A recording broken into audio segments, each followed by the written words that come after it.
Hey guys, welcome back. Time to check the interior quality of the Mercedes CLS 500. Although this isn't just any CLS 500, it's mine. So let's get in it, see how it's held up after 18 years. If you've been watching my videos for a while, you know that I'm about 6'2", and I put the driver's seat into my seating position. Let's see how we're doing with back seat room. I don't think it's very good though.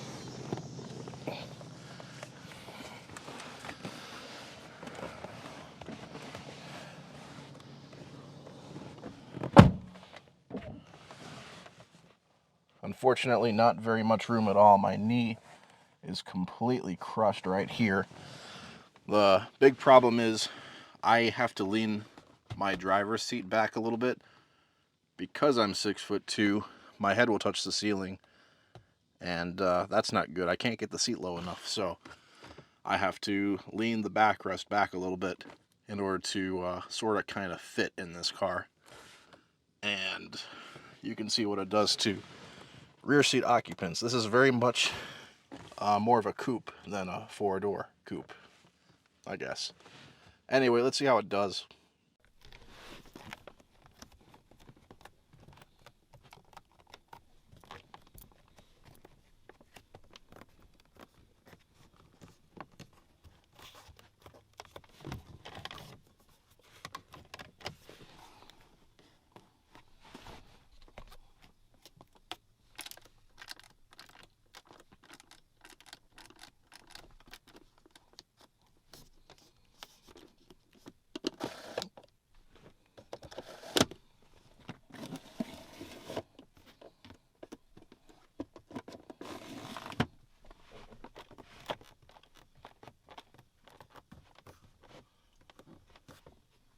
Just a few little squeaks on the door, nothing major.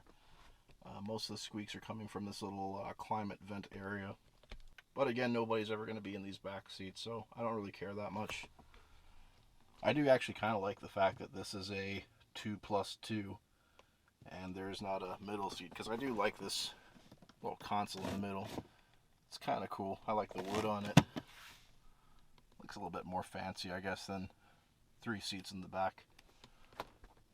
Anyway, let's go up front.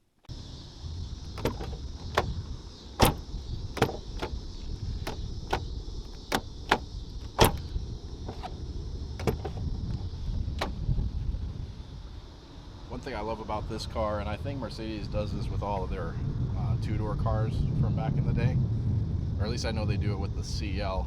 Don't know about the CLK or the SL, but you get this little metal piece right here at the edge of the door. Not all of their cars have this. I think, again, it's just the coupes. I know the CL has it, and it looks so dope in that car, but this one has it too. And you know, that chrome piece is just a nice little extra touch. They all got the thing that says Mercedes-Benz down here. You know, it's a little shiny, it's a little extras. That was just a Supra. I hate people who buy Japanese cars. They're the loudest, most annoying little freaks on the road. 77,000 miles. I actually put 1,000 miles on this car, and I've only had it for just shy of 3 weeks. I do a lot of driving, guys. What can I say?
Time for the button test.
I think I made this thing angry.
There isn't a final button, but there is a key that we can insert.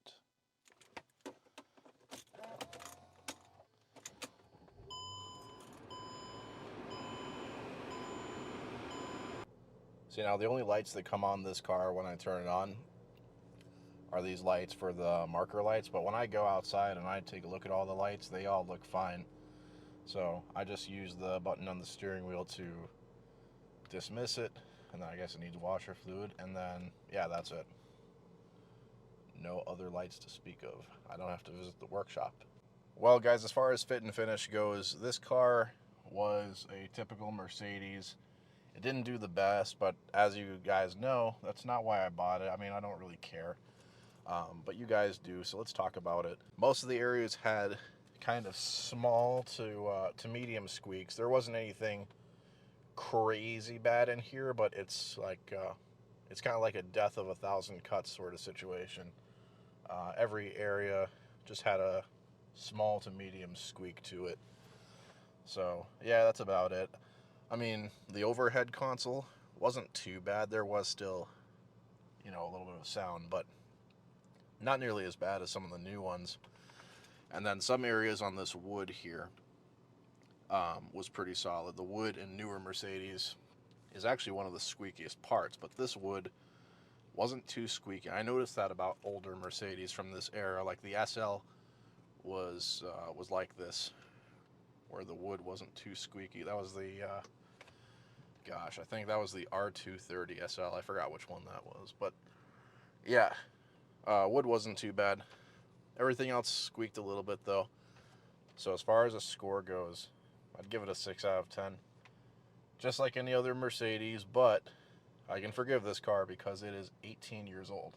So if this is as bad as an 18-year-old car gets, man, I'll take it. As far as materials go, this is not the lowest Mercedes that they made back in the day. It's not the highest. This one basically sort of slotted between the E-Class and the S-Class as far as premiumness. So let's talk about it a little bit. We got the soft touch vinyl basically in all major parts of the car. It's on the dash, and it even has some nice stitching in it. I wish it was kind of a color contrast stitching, make it pop a little bit more, but it is still real stitching. I like that. It's all over the door, even on the lower parts of the door. It's by your knees and lower. You know, a lot of mid-size, small to mid-size luxury cars, this area is going to be hard plastic, you know, vehicles in this class, but this is the soft touch vinyl on the lower parts, which, you know, I like that quite a bit.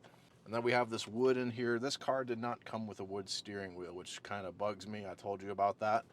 But it's got this, it's not really a glossy wood. It might look like a glossy wood on camera, but it doesn't really have like a smooth sort of plasticky finish like you would feel on a wood steering wheel, since this car doesn't have that. But I'm pretty sure all the cars with wood steering wheel have that glossy, darker looking wood. This wood is just fine though, actually. Looks pretty classy. It's not broken or cracked or anything like that yet. I noticed one difference between this car and the E-Class counterpart is the E-Class has less wood. It's like a little thinner bit of wood, but then it also goes on the door. There is no wood on the doors at all, but there is a lot bigger and thicker wood in the front of the car here. A little difference, I guess. Difference in styling as well. I honestly prefer the interior styling, and the exterior for that matter, of the CLS over the W211 E-Class, even though they are technically the same car. Like the wood in this one, looks classy. I believe these are real leather seats. They're not the absolute most supple seats in the world, but this car was kind of made before the days that MB Tex was in everything, so I'm going to stop my bickering and I'm just going to be happy with these seats. Also, back in the day when Mercedes used to make both a cloth headliner and a cloth sun visor. Can you believe it? A Mercedes with a cloth sun visor. This feels like a pretty thin cloth, if I'm honest. It's not the best in the world, but it is so much better than plastic. They put plastic on all the newer ones, unless you get a Designo interior. And, you know, if you're spending that much money, I think you want something a little better than plastic. So I do like this material quite a bit. And then as far as the buttons and switchgear go, this is all pretty typical of Mercedes from this era. They're nothing special, but they're not too bad to click down on either, I guess. They're not super tactile or clicky like an Audi or something, but, you know, they're definitely good enough. Can't complain. As far as the score goes, I'd give this a 6 out of 10 for materials. Definitely above average, however, not outstanding.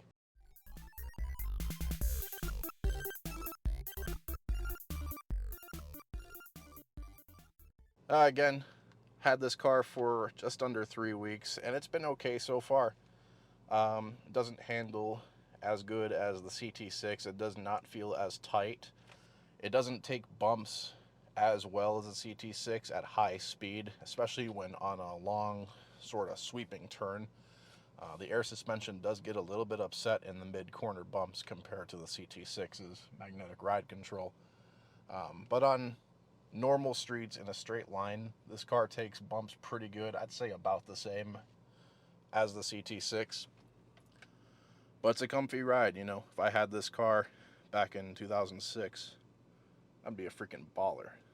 But yeah, perfectly good car. This is the one of the best $6,000 that I've ever spent in my life. Good car. I plan on keeping this for a long time. I'll keep you updated though. I'll catch you guys next time. Thank you for watching. Peace.